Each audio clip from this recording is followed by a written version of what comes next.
বলিউডের mister perfectionist খ্যাত superstar Aamir Khan, যিনি একাধারে চলচ্চিত্র অভিনেতা, প্রযোজক, পরিচালক, চিত্রনাট্য লেখক এবং টেলিভিশন উপস্থাপক। নিজের দুর্দান্ত অভিনয় দক্ষতার জন্য ভক্তকুলে ব্যাপক জনপ্রিয় তিনি। আমিরের অভিনয়ের সূচনা হয়েছিল শিশুশিল্পী হিসেবে ইয়াদু কি বারাত সিনেমার মাধ্যমে, তবে প্রধান চরিত্রে তার অভিষেক ঘটে কিয়ামত সে কিয়ামত তক সিনেমা দিয়ে, যা তাকে সুপারস্টার হিসেবে প্রতিষ্ঠিত করেছে। এরপর তিনি অসংখ্য ব্লকবাস্টার সিনেমায় অভিনয় করেছেন। তবে বেশ কয়েক বছর ধরে খারাপ সময় যাচ্ছে এই অভিনেতার। একের পর এক সিনেমা বক্স অফিসে মুখ থুবড়ে পড়ছে। এত ব্যর্থতা যেন মেনে নিতে পারছিলেন না আমির, তাই অভিনয় ছাড়ার সিদ্ধান্তও নিয়েছিলেন তিনি। কিন্তু নিজের প্রাক্তন স্ত্রী কিরণ রাও এবং সন্তানদের জন্য নিজের সিদ্ধান্তেও অটল থাকতে পারেননি তিনি। জনপ্রিয় হলিউড অভিনেতা টম হ্যাঙ্কস অভিনেতা ফরেস্ট গাম্প অবলম্বনে তৈরি আমির খানের সিনেমা মন ভরাতে পারেনি দর্শক ও সমালোচকদের। এরপর ঠাগস অফ হিন্দুস্তান ব্যর্থ, ঠিক একই রকমের ভরাডুবির সম্মুখীন হলো লাল সিং চাড্ডা। বিশেষ করে এই সিনেমার ব্যর্থতার পর প্রায় 1 বছর প্রচারের আলো থেকে নিজেকেই দূরে সরিয়ে রেখেছিলেন অভিনেতা। এমনকি অভিনয় থেকেও অবসর নেওয়ার সিদ্ধান্ত নিয়েছিলেন তিনি। আমির ভেবেছিলেন অভিনয় থেকে সরে গিয়ে বাকিটা জীবন ছেলে মেয়ে ও পরিবার নিয়ে কাটিয়ে দেবেন।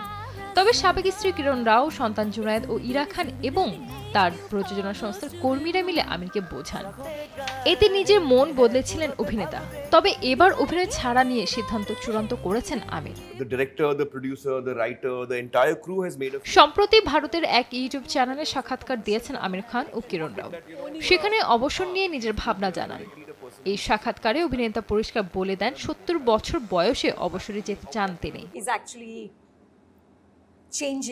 আমির আরও জানান অবসরে যাবেন এ নিয়ে তিনি খুবই রোমাঞ্চিত ছিলেন। সকালে উঠে যোগব্যায়াম করবেন, পরিবারের সঙ্গে সময় কাটাবেন, সব মিলিয়ে পরিকল্পনা খুব একটা খারাপ লাগছিল না। কিন্তু যখন মন বদলান তখন নতুন ভাবে শুরু করতে চান। আমিরের ভাষ্য, আমি এখন একসঙ্গে 6 প্রকল্পে হ্যাঁ বলেছি। ক্যারিয়ারে কখনোই এমনটা হয়নি। বরাবরই আমিরকে বিরতি নিয়ে সিনেমা করতে দেখা গেছে। তিনি একসঙ্গে একটির বেশি সিনেমা করেন না। সেই আমির এখন একসঙ্গে 6টি প্রকল্পে কাজ করছেন। সাক্ষাৎকারে এই সিদ্ধান্তের ব্যাখ্যা দেন অভিনেতা।